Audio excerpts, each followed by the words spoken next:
नमस्कार, आप सभी का स्वागत है। जैसा कि आप देख रहे हैं, अभी हम समझने वाले हैं कि एमएसडब्ल्यू की पढ़ाई करने के बाद में हमारे पास कौन-कौन सी करियर अपॉर्च्युनिटीज़ होती हैं, अवेलेबल हैं आज की डेट में, उन्हीं के बारे में हम जो है वो चर्चा करेंगे। तो जैसे कि आप अपने स्क्रीन पे अभी देख रहे हैं कि एमएसडब्ल्यू के बाद करियर अपॉर्च्युनिटीज़ क्यों बढ़ रही हैं। तो मैं आपसे एक चीज़ यहाँ समझना चाहता हूँ कि क्या एमएसडब्ल्यू करने के बाद में अब सिर्फ जॉब एनजीओ में ही है या एनजीओ सेक्टर में ही है? और अगर आप कहते हैं कि हाँ, तो आज की सेशन में मुझे लगता है कि आपकी सोच बदल सकती है, बदल जाएगी। क्यों? क्योंकि अगर हम आज देखें तो भारत में सोशल वर्क प्रोफ़ेशन तेज़ी से विकसित हो रहा है और इसका पहला कारण है कि सोशल सेक्टर में विभिन्न प्रकार के जो प्रोग्राम्स हैं, उनका विस्तार हो रहा है। आप ले लीजिए, चाहे शिक्षा का लीजिए, स्वास्थ्य का देखिए, महिला सशक्तिकरण से संबंधित, चाइल्ड प्रोटेक्शन या बाल संरक्षण से संबंधित, livelihood, mental health, rural development, इन सभी में आप देखेंगे कि अलग-अलग राज्यों में कंटिन्यूअसली लगातार आप देखेंगे कि इन्वेस्टमेंट किया जा रहा है सरकार के द्वारा, सिविल सोसाइटी, एनजीओज़ के द्वारा। तो एक तो पहला कारण ये है। दूसरा कारण ये है कि जो कॉर्पोरेट सोशल रिस्पॉन्सिबिलिटी एक्ट आया 2013 में और उसमें बड़ी कंपनियों को सीएसआर पर खर्च करने के लिए एक गाइडलाइन आई, तो जिसके कारण सीएसआर प्रोफेशनल्स हों या प्रोजेक्ट कोऑर्डिनेटर्स हों, कम्युनिटी डेवलपमेंट ऑफिसर्स हों, इनकी डिमांड जो है वो बढ़ी है। और तीसरा रीज़न है कि एनजीओ और डेवलपमेंट सेक्टर का विस्तार। तो भारत में हज़ारों आप देखेंगे कि एनजीओज़ जो हैं, वो शिक्षा, स्वास्थ्य, पर्यावरण, महिला सशक्तिकरण, जनजातीय विकास इत्यादि पर काम कर रहे हैं। और जहाँ सोशल वर्क प्रोफेशनल्स की आवश्यकता आप देखेंगे कि लगातार बढ़ रही है। फोर्थ या चौथा कारण है कि मेंटल हेल्थ से संबंधित जागरूकता बढ़ रही है। स्कूलों, हॉस्पिटल्स, कम्युनिटीज़ में काउंसलर्स और मेंटल हेल्थ प्रोफेशनल्स की मांग पहले से अधिक हो रही है। धीरे-धीरे हो रही है, पर हाँ, हो रही है। और ये मैं पूरे ऑल इंडिया लेवल पे बात कर रहा हूँ। और पाँचवाँ कारण है रिसर्च और हायर एजुकेशन, जिसमें यूजीसी नेट हो गया, पीएचडी, फेलोशिप, रिसर्च प्रोजेक्ट्स। तो इस तरह के जो एवेन्यूज़ हैं, क्षेत्र हैं, उसने क्या किया है कि सोशल वर्क के जो ग्रेजुएट्स हैं, उनके लिए नए जो है वो अवसर ओपन किए हैं। तो मैं आप लोगों से भी ये जानना चाहता हूँ कि आप कमेंट करके प्लीज़ बताइए कि क्या अभी आप बीएसडब्ल्यू के स्टूडेंट हैं या आप एमएसडब्ल्यू के पढ़ाई कर रहे हैं या फिर आप यूजीसी नेट की तैयारी कर रहे हैं या फिर आप पीएचडी स्कॉलर हैं। तो इस तरह से आप मुझे प्लीज़ कमेंट करके बताइए कि आप अभी क्या कर रहे हैं। आगे आगे अगर हम बात करें तो एमएसडब्ल्यू के बाद अगर हम देखें कि प्रमुख या कौन-कौन सी अपॉर्च्युनिटीज़ आपके लिए हो सकती हैं, तो आपके पास बहुत विद्यार्थी सोचते हैं कि एमएसडब्ल्यू के बाद बहुत लिमिटेड अपॉर्च्युनिटीज़ हैं। लेकिन अगर आप रियलिटी में देखें तो एक तो जैसे एनजीओ प्रोफेशनल्स, मतलब एनजीओज़ में अलग-अलग तरह के पोस्ट होते हैं, अलग-अलग तरह के स्किल्ड ह्यूमन रिसोर्सेज़ की ज़रूरत पड़ती है।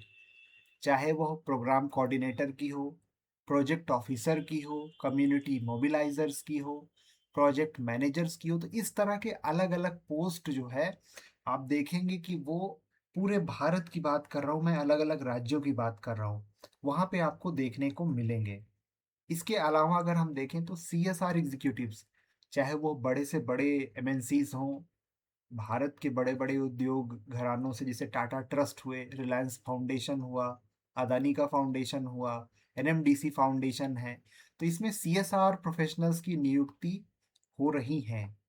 इन सब का एडवर्टाइज़मेंट इनकी वेबसाइट पे आता है। कई बार हमको खुद भी अप्रोच करना पड़ता है। तो सीएसआर एग्ज़ीक्यूटिव्स के तौर पे अगर आप एमएसडब्ल्यू किए हैं, सोशल सेक्टर में आप काम कर रहे हैं या करना चाहते हैं, तो आप वहाँ अप्लाई कर सकते हैं। उसके बाद अगर मैं बात करूँ तो community development officers, rural development और जो जनजातीय क्षेत्रों में विकास की परियोजनाओं को संचालन कराने के लिए ये पोस्ट भी अलग-अलग स्टेट गवर्नमेंट्स कई बार जो है वो ऑन रोल रहता है, यानी कि पीएससी के ज़रिए एग्ज़ाम होता है, या कई बार ऐसा होता है कि वो आउटसोर्स कर देते हैं किसी भी संस्था को प्रोजेक्ट के माध्यम से, कॉन्ट्रैक्ट पे, संविदा पे, या प्रोजेक्ट में वो काम इस तरह से सरकार की अलग-अलग योजनाओं को संचालित करते हैं। हॉस्पिटल में भी आप देखेंगे कि जैसे मैं अभी AIIMS Raipur, all India institute of medical science Raipur visit किया था लास्ट ईयर। मैंने वहाँ देखा कि गुरु घासीदास सेंट्रल यूनिवर्सिटी छत्तीसगढ़ की एकमात्र सेंट्रल यूनिवर्सिटी है। वहाँ से पास आउट एक एमएसडब्ल्यू के स्टूडेंट थे। उन्होंने बहुत रिस्पेक्ट की, मुझे बहुत हेल्प की वहाँ पे। तो वो एम्स में एज़ ए काउंसलर काम कर रहे हैं, और लोगों को काउंसलिंग सर्विसेज देना, साइकेट्रिक सोशल वर्कर की भी ज़रूरत होती है, इसमें मेंटल हेल्थ से संबंधित चीज़ें भी आती हैं। यूजीसी की जो अभी आप देखेंगे कि आने वाले टाइम में, और स्कूल एजुकेशन में, higher education as well as school education में, स्कूल के काउंसलर्स जिसमें स्टूडेंट्स के शैक्षणिक और मनोवैज्ञानिक जो मनोसामाजिक समस्याएं उनके समाधान के लिए आने वाले टाइम में स्कूल में काउंसलर्स की रिक्वायरमेंट होगी। हालांकि अभी भी कहीं कहीं है, पर ये स्कोप भी एक आपको देखने को मिलेगा। नेक्स्ट अगर हम बात करें तो रिसर्च एसोसिएट्स, चाहे वो प्रोजेक्ट में हो, यूनिवर्सिटीज़ में हो, या फिर थिंक टैंक्स में हो, जो रिसर्च कर रहे हैं, वहाँ पे आप देखेंगे कि एमएसडब्ल्यू पास किए हुए बीएसडब्ल्यू के स्टूडेंट्स जो हैं एमएसडब्ल्यू करके वहाँ जा सकते हैं, या कोई भी ग्रेजुएट जो एमएसडब्ल्यू किया है वहाँ जा सकता है। Then DCPOs, district child protection officers, महिला एवं बाल विकास विभाग, जिसमें चाइल्ड लाइन, जेजे एक्ट, इस तरह से यहाँ भी अपॉर्चुनिटीज़ रहती है। और अलग-अलग स्टेट गवर्नमेंट्स जो है आपको चाइल्ड प्रोटेक्शन ऑफिसर्स, सीपीओस का अपॉइंटमेंट कॉन्ट्रैक्ट में कई बार करते हैं। तो इस तरह से आप देखेंगे कि आपको अलग-अलग जगहों पर करियर अपॉर्चुनिटीज़ आपको देखने को मिलेगी। नेक्स्ट अगर हम हायर एजुकेशन एमएसडब्ल्यू की बात करें, तो हायर एजुकेशन और एकेडमिक अपॉर्चुनिटीज़, तो जैसे मैंने अभी आपसे बात की कि एमएसडब्ल्यू करना अब केवल नौकरी तक सीमित नहीं है। यूजीसी नेट जेआरएफ यदि आप क्वालिफाई करते हैं तो आप यूजीसी के रेगुलेशंस के अनुसार असिस्टेंट प्रोफेसर बनने की जो है आपको अपॉर्चुनिटी मिलने शुरू हो जाती है। हाँ, ये बात अलग है कि आपको संविदा पे रखा जाएगा, यानी कॉन्ट्रैक्चुअल बेस पे होंगे आप, या विजिटिंग या गेस्ट फैकल्टी होंगे। पर हाँ, आपको एक अपॉर्चुनिटी मिलती है यूजीसी नेट क्वालिफाई करने पे असिस्टेंट प्रोफेसर बनने की। अगर आप जेआरएफ क्वालिफाई करते हैं तो आपको फेलोशिप भी मिलती है, यानी कि आप पीएचडी कर रहे हैं, रिसर्च कर रहे हैं, और साथ में आपको गवर्नमेंट की तरफ से कुछ पैसा स्टाइपेंड आपको मिलना शुरू हो जाता है। तो इस तरह से एक ये हो गया। दूसरा अगर हम देखें, पीएचडी में अगर आप जाते हैं तो सोशल वर्क में अगर आपका रिसर्च में इंटरेस्ट है, आपकी रुचि है, तो पीएचडी आपके लिए सबसे बेस्ट ऑप्शन होती है। और अगर आप जेआरएफ करके पीएचडी उसके साथ में कर रहे हैं, जेआरएफ, तो आपको पैसे भी मिलते हैं, और आपके 3 साल 4 साल जो हैं वो बहुत बढ़िया से बहुत सारी चीज़ों को सीखने में, नई नई चीज़ों को एक्सप्लोर करने में मिलता है। देन फेलोशिप अपॉर्चुनिटीज़ उसके बाद में है कि नेशनल और इंटरनेशनल फेलोशिप, अलग अलग सोशल वर्क के ग्रेजुएट्स के लिए जो है आप अलग अलग कंट्रीज़ में अलग अलग जगहों पर आपको देखेंगे कि अपॉर्चुनिटीज़ मिलती है।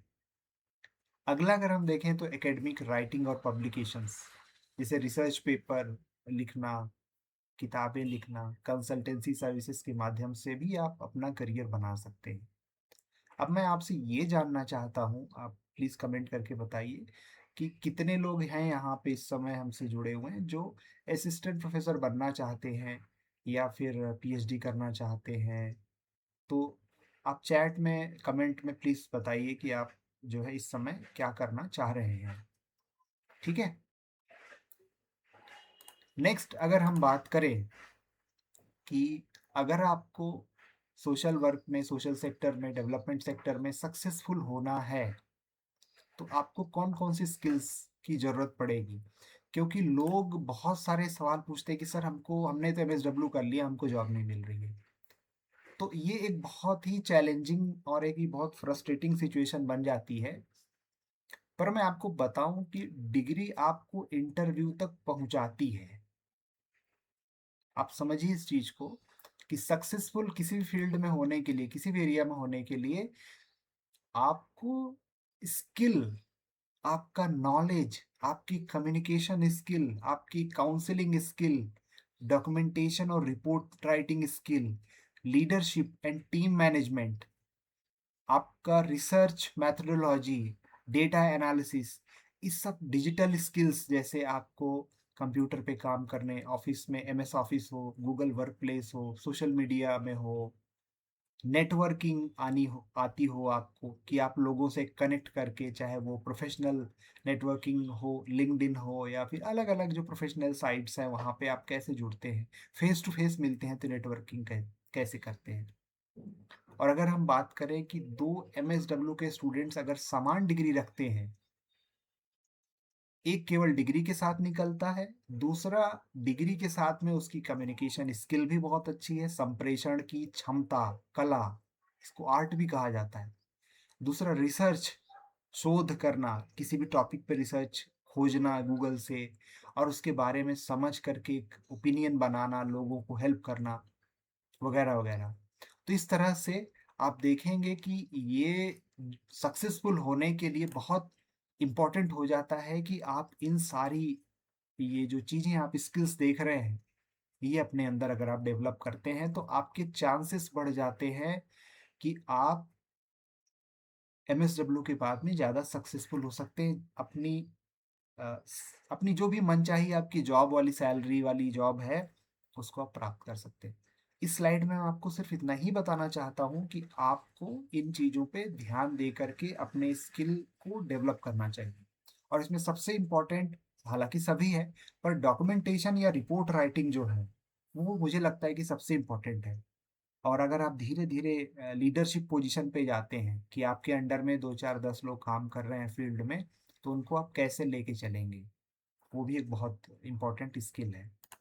नेक्स्ट आगे अगर हम देखें तो जो हमने बात की यहाँ पे कि एमएसडब्ल्यू करियर रोड मैप, तो एक प्रैक्टिकल रोड मैप मैं आपको बताना अगर चाहूँ तो आपको मैं एक ही बात कहूँगा कि सबसे पहले अगर आप एमएसडब्ल्यू करने का सोच रहे हैं तो आप ये सोच के आइए कि एमएसडब्ल्यू में आपको फील्ड वर्क बहुत ही सीरियसली जो है वो करना होगा, गंभीरता से उसको आप लें। आप केवल अटेंडेंस के लिए फील्ड वर्क ना करें। फील्ड वर्क में जब भी आप जाएँ, चाहे कम्युनिटी विज़िट हो या फिर रूरल कैंप हो, तो वहाँ पे जाके किस तरह से चीज़ों को ऑर्गेनाइज़ किया जाता है, रैपो बिल्डिंग कैसे की जाती है कि लोगों से आपका एक संवाद अच्छी तरह से हो, वो बहुत बढ़िया से सीखना है। तो सबसे पहला तो यही होगा कि एमएसडब्ल्यू के दौरान इंटर्नशिप हो, फील्ड विज़िट हो, उसको बहुत सीरियसली लेकर के बहुत सारी चीज़ों को आप सीखें। और अगर आप नहीं समझ पा रहे हैं, तो आपके जो भी गाइड हैं, जो भी मेंटर हैं, कॉलेज या यूनिवर्सिटी के जो प्रोफ़ेसर हैं, उनसे आप बार-बार पूछें। अगर आप इग्नू से एमएसडब्ल्यू कर रहे हैं, बीएसडब्ल्यू कर रहे हैं, तो आप मुझे कॉन्टैक्ट कर सकते हैं। मैं आपको उसमें हेल्प करने की कोशिश करूँगा। I will definitely help you. Next है इंटर्नशिप। ये बहुत ही इम्पोर्टेंट है कि आप इंटर्नशिप करें। इंटर्नशिप में आप 15 दिन, 1 महीना, 2 महीना जितना मैक्सिमम आप कर सकते हैं वो आप करें। क्योंकि इंटर्नशिप में क्या होता है कि जब आप किसी भी ऑर्गेनाइजेशन में जाते हैं, संस्था में जाते हैं, चाहे वो नॉन गवर्नमेंट ऑर्गेनाइजेशन हो या गवर्नमेंट का हो या हॉस्पिटल हो या सीएसआर में किसी प्रोजेक्ट में है, स्कूल में हो, तो आपको वहाँ एक्सपोज़र मिलता है। आपको वहाँ पे पता चलता है कि भाई किसी भी ऑर्गेनाइजेशन, किसी भी संस्था में काम कैसे किया जाता है, लोगों से कैसे काम कराया जाता है। क्योंकि वहाँ बहुत सारी ऐसी चीज़ें होंगी जो आपको अच्छी लगेंगी और बहुत सारी ऐसी एक्सपीरियंसेस होंगे जो आपको अच्छे नहीं लगेंगे। तो आप उन सब में किस तरीके से सबके साथ में कोऑर्डिनेट करते हुए काम करते हैं, वो बहुत कुछ सीखने को मिलता है। अब इसमें कई ऑर्गेनाइजेशंस में आपको पेड इंटर्नशिप होती है, यानी आप अगर वहाँ संस्था में जाके 1 महीना, 15 दिन, 2 महीना काम करेंगे, तो आपको पैसे मिलेंगे। और कई जगहों पर होता है कि भाई उनके पास बजट नहीं होता है, संस्थाओं के पास, ऑर्गेनाइजेशंस के पास, तो वो नहीं देते। पर मिले तो अच्छी बात है, नहीं मिले तो भी हमको वहाँ सीखने मिल रहा है। वहाँ जा कर के जिसके भी अंडर में, जिसके भी आप साथ में काम कर रहे हो, उनको आप जितना ज़्यादा सपोर्ट दे सकते हैं, जितना ज़्यादा आप सीख सकते हैं, वो आपको सीखना चाहिए। तीसरा अगर मैं कहूँ, आज एआई का ज़माना है, आर्टिफिशियल इंटेलिजेंस का ज़माना है, 2026 में हम ये वीडियो रिकॉर्ड कर रहे हैं, बात कर रहे हैं। तो आपको स्किल डेवलप करना होगा। अगर आप स्किल डेवलप नहीं करेंगे तो आप शायद पीछे रह जाएंगे। अब स्किल क्या होती है? किसी भी काम को, किसी भी कार्य को अच्छी तरीके से करना, एक ऑर्गेनाइज्ड वे में, एफिशिएंट वे में, कम टाइम में ज़्यादा काम और प्रभावशाली, प्रभावी काम करना, वो स्किल के तौर पे हम देखते हैं। तो स्किल में सबसे पहले तो ये होगा कि आपकी संप्रेषण यानी बोलचाल की, आपकी प्रेजेंट करने की, आपकी बातों रखने की, आपकी जो बातें हैं उसको किस तरीके से आप सामने रखते हैं, चाहे वो रिटन फॉर्म में हो, लिखित हो, या वर्बल या बोल मौखिक हो। तो communication skill is one of the most important skill ever ever. तो आपको कम्युनिकेशन स्किल पे फोकस करना चाहिए। डॉक्यूमेंटेशन बहुत इंपॉर्टेंट है कि आप, अब कम्युनिकेशन अगर अच्छा है तो आपका डॉक्यूमेंटेशन भी अच्छा होने का बहुत ज़्यादा चांस रहता है। रिसर्च स्किल अपनी बढ़ाइए आप जो है। तो इस तरह से आप, ये थर्ड एक इम्पॉर्टेंट एस्पेक्ट हो गया। फोर्थ अगर हम बात करें तो आपको लगातार एमएसडब्ल्यू करने के, पास आउट होने के कुछ टाइम पहले ही, लास्ट सेमेस्टर आपका रहे, क्योंकि अभी आप देखेंगे तो ईयरली सिस्टम है लेकिन मोस्टली सेमेस्टर सिस्टम है। तो इग्नू वालों को छोड़ के, इग्नू वालों के लिए भी, सबके लिए यही है कि आपके लास्ट ईयर में, सेकेंड ईयर में, फोर्थ थर्ड सेमेस्टर से ही आप क्या करें कि आप अलग अलग वेबसाइट्स पे, जैसे देव जॉब नेट्स वेबसाइट है, और अलग अलग वेबसाइट्स पे आप करियर ऑप्शन एक्सप्लोर करें कि कौन सी संस्था में, एनजीओ में अभी जॉब निकल रही है, किसी सीएसआर प्रोजेक्ट में है कि गवर्नमेंट सेक्टर में है, क्योंकि अलग अलग टाइम पे एडवर्टाइजमेंट आता रहता है। और आज का ज़माना ऐसा हो गया है कि कोई भी इंफॉर्मेशन कहीं दबती नहीं है। आज की डेट में सब कुछ है, फ्रीली अवेलेबल है। तो आपको थोड़ा सा रिसर्च स्किल खोजनी होगी, थोड़ा इंटरनेट पर, गूगल पे सर्च करना होगा, और वहाँ से आपको अलग अलग सेक्टर्स में कहाँ कहाँ, चाहे एकेडमिक्स हो, रिसर्च हो, एनजीओ हो, कहाँ अपॉर्चुनिटीज़ निकली हैं वो खोजना होगा। नेक्स्ट अगर हम बात करें तो जो लोग पीएचडी करना चाहते हैं या यूजीसी नेट की एग्ज़ाम की तैयारी कर रहे हैं, तो उनको शुरू से ही किस टॉपिक पे, किस एरिया में रिसर्च करना है, उसको एक लेकर के एक रोड मैप बनाना चाहिए। इसमें भी मैं आपको हेल्प कर सकता हूँ, आप उससे कांटेक्ट कर सकते हैं हमारे चैनल के माध्यम से।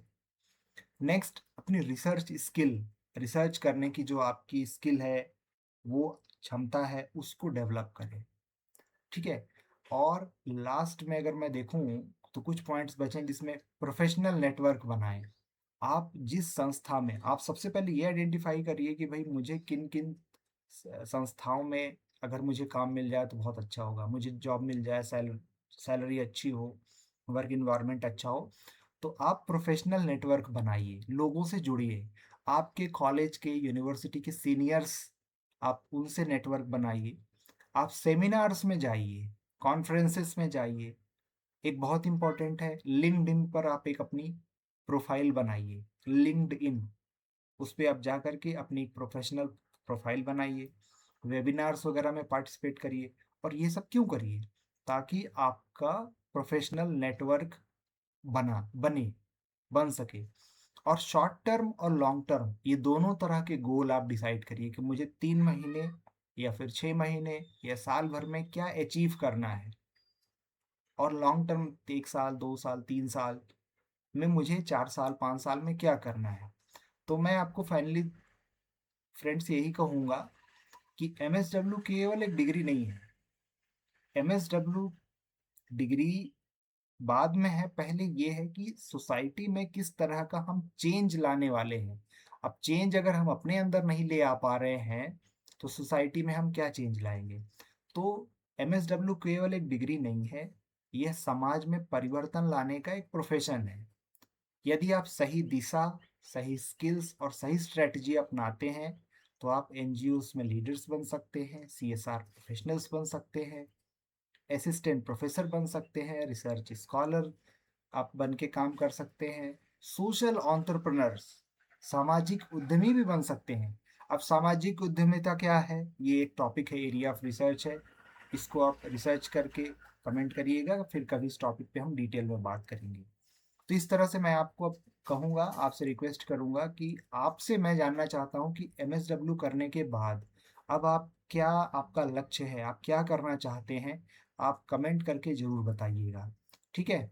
तो मुझे लगता है कि आज का जो हमारा ये सेशन है, ये बहुत ही आपको हेल्प करेगा चीज़ों को समझने में। और नेक्स्ट फिर हम मिलेंगे और डिस्कस करेंगे बहुत सारी चीज़ों को। Thank you. नमस्कार।